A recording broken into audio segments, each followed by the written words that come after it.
नमस्कार। आज हम फिर हाजिर हैं एक नए वीडियो के साथ और आज के इस वीडियो में हम लेकर आए हैं उत्तर प्रदेश से जुड़े हुए जीके के कुछ इंपॉर्टेंट क्वेश्चन, जिसमें पहला क्वेश्चन दिया गया है। ये कह रहा कि उत्तर प्रदेश का नाम 1836 से 1877 तक क्या था। यानी जो आज उत्तर प्रदेश नाम है, तो 1836 से लेकर के 1877 तक इसी उत्तर प्रदेश का नाम क्या हुआ करता था, ये चीज़ क्वेश्चन में पूछा गया है। तो जिसमें ये कह रहा कि जो ऑप्शन दिया गया है इसमें कह रहा कि आगरा एवं अवध हुआ करता था, या उत्तर पश्चिम प्रांत हुआ करता था, या संयुक्त प्रांत हुआ करता था, या उत्तर प्रदेश ही नाम हुआ करता था। तो क्या नाम था? तो अगर हम इसके सही आंसर की बात करें, जो कि बहुत ही इंपॉर्टेंट है, और ये है उत्तर पश्चिम प्रांत, यानी इसका बी वाला ऑप्शन सही है। इसी उत्तर प्रदेश का नाम 1836 से लेकर के 1877 तक उत्तर पश्चिम प्रांत हुआ करता था। तो ये था आपके पहले वाले क्वेश्चन का आंसर।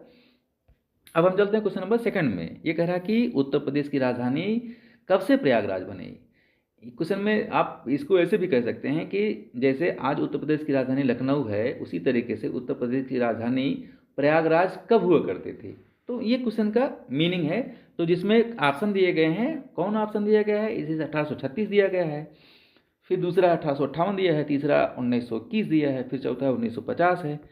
तो जो इसमें सही ऑप्शन इसका जो है, ये है 1858 को, या 1858 में उत्तर प्रदेश की राजधानी प्रयागराज यानी इलाहाबाद हुआ करती थी।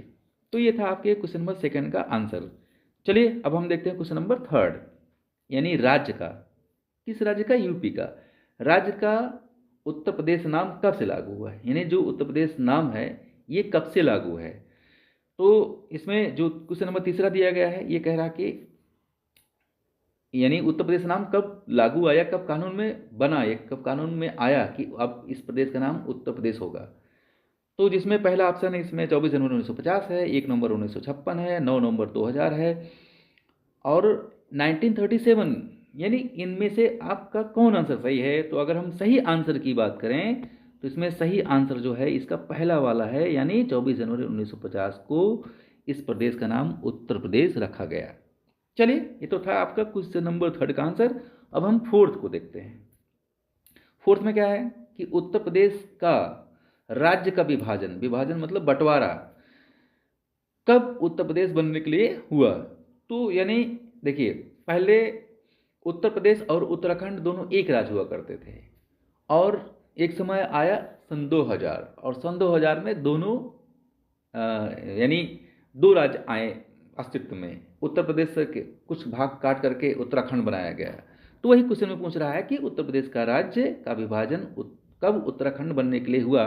तो जिसका सही आंसर है, क्या है इसका सही आंसर? इसका सही आंसर है 9 नवंबर सन 2000 को। तो इसका ये सी वाला ऑप्शन सही है। चलिए, तो ये था आपका क्वेश्चन नंबर चौथे का आंसर। अब हम पांचवें के देखते हैं। क्वेश्चन नंबर पांचवा है कह के, इसमें कह रहा है कि उत्तर प्रदेश की प्रथम राजकीय भाषा कब घोषित हुई थी। जैसे हर प्रदेश की अपनी एक राजकीय भाषा होती है, जैसे एक राष्ट्र की भाषा होती है राष्ट्रीय भाषा, उसी तरीके से एक स्टेट की, एक राज्य की अपनी राजकीय भाषा होती है। तो वही कह रहा है कि उत्तर प्रदेश की राजकीय भाषा कब घोषित हुई थी। तो इसमें है कि अक्टूबर 1947 है, या 26 जनवरी 1968 है, या 1989 है, या 1937 है। तो अगर हम इसके सही आंसर की बात करें तो जो इसका सही आंसर है इसका, यानी अक्टूबर 1947 में, यानी ये जो इसका पहला वाला आंसर सही है, यानी अक्टूबर 1947 में उत्तर प्रदेश की राजकीय भाषा घोषित की गई थी। चलिए, अब हम क्वेश्चन नंबर सिक्स में चलते हैं, यानी छठवें में चलते हैं, जिसमें क्वेश्चन पूछा गया है कि उत्तर प्रदेश का राजकीय पशु कौन सा है। देखिए, जैसे देश का राष्ट्रीय पशु होता है, देश के लिए राष्ट्रीय होता है, और किसी स्टेट के लिए यानी राज्य के लिए राजकीय होता है। तो उसी तरीके से पूछ रहा है कि उत्तर प्रदेश का यानी यूपी का राजकीय पशु क्या है। जैसे इंडिया का राष्ट्रीय पशु जो बाघ है, उसी तरीके से आप बताइए कि उत्तर प्रदेश का जो राजकीय पशु है यानी स्टेट एनिमल, वो क्या है। तो इसमें जो सही आंसर है वो है इसका बारहसिंघा। तो यानी बारहसिंघा उत्तर प्रदेश का क्या है, वो राजकीय पशु है। चलिए, क्वेश्चन नंबर, ये तो था आपका छठा। अब देखते हैं क्वेश्चन नंबर सातवां। क्वेश्चन नंबर सातवां क्या कह रहा है कह रहा है उत्तर प्रदेश का राजकीय पक्षी क्या है। तो अब जैसे राष्ट्रीय स्तर पर एक पक्षी होता है, राष्ट्रीय पक्षी होता है, वैसे एक किसी स्टेट का अपना एक राजकीय पक्षी होता है। तो अगर हम यहाँ राजकीय पक्षी की बात करें तो इसका जो सही आंसर है चारों ऑप्शन में, जैसे पहले तो बारहसिंगा, ये बारहसिंगा तो पहली बार पक्षी है ये नहीं, तो इसका आंसर ये नहीं होगा। फिर है सारस दिया है, क्रौंच दिया है, मोर दिया है, तो मोर तो होगा ही नहीं, क्योंकि मोर जो है राष्ट्रीय पक्षी मानी गई है इंडिया के। तो यानी ये बी वाला ऑप्शन इसका सही है। तो ये इस तरीके से सारस इसका क्या हो जाएगा, सही आंसर हो जाएगा। उत्तर प्रदेश का जो राजकीय पक्षी है वो सारस है। क्वेश्चन नंबर 8 की बात करें तो उत्तर प्रदेश का राजकीय वृक्ष कौन है। जैसे सभी स्टेट के अपने अपने क्या है, राजकीय वृक्ष हैं, ट्री है, यानी स्टेट ट्री। तो यहाँ पलास है कि अशोक है, टेंसू है, हाँ की तो होगा ही नहीं, हाँ की तो पेड़ है ये नहीं है। तो यानी अब क्वेश्चन में जो आंसर की बात करें तो इसमें कौन सा होगा, यानी जो अशोक ट्री होता है वो उत्तर प्रदेश का राजकीय क्या है, ट्री है, यानी पेड़ है। क्वेश्चन नंबर 9 की बात कर लेते हैं। चलिए, उत्तर प्रदेश का राजकीय खेल क्या है। जैसे राष्ट्र का एक होता है, किसी देश का एक राष्ट्रीय खेल होता है, उसी तरीके से उत्तर प्रदेश का भी, हर स्टेट का भी एक अपना राजकीय खेल होता है। और जो इसका राष्ट्रीय खेल जो है वो है हॉकी। क्या है इसका राष्ट्रीय खेल, उत्तर प्रदेश का हॉकी है। तो इस तरीके से ये हो जाएगा आपका आंसर हॉकी, यानी बी वाला ये आंसर ये सही हो जाएगा।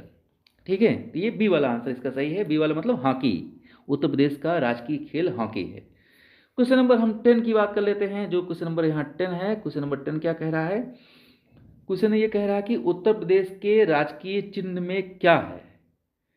जैसे यहाँ दिया गया ऑप्शन दिए गए हैं, दो मछलियाँ और तीर धनुष हैं, सारस और पलाश है, बारहसिंगा और अशोक है, हॉकी या स्टिक है। ये इसमें से जो इसका सही आंसर है वो है क्या है, दो मछलियाँ और तीर धनुष। तो आप देखते होंगे कि जब भी कोई जैसे कोई अधिकारी होता है या सरकार का कोई ऑफिस होता है तो वहाँ पर बड़े बड़े ऑफिसों में ये चिन्ह लगा होता है जिसमें दो मछलियाँ रहती हैं और उसमें तीर धनुष के निशान होते हैं। तो ये है उत्तर प्रदेश का राजकीय चिन्ह। तो आज की वीडियो में बस इतना ही, मिलते हैं आपको एक नए वीडियो के साथ, तब तक के लिए नमस्कार।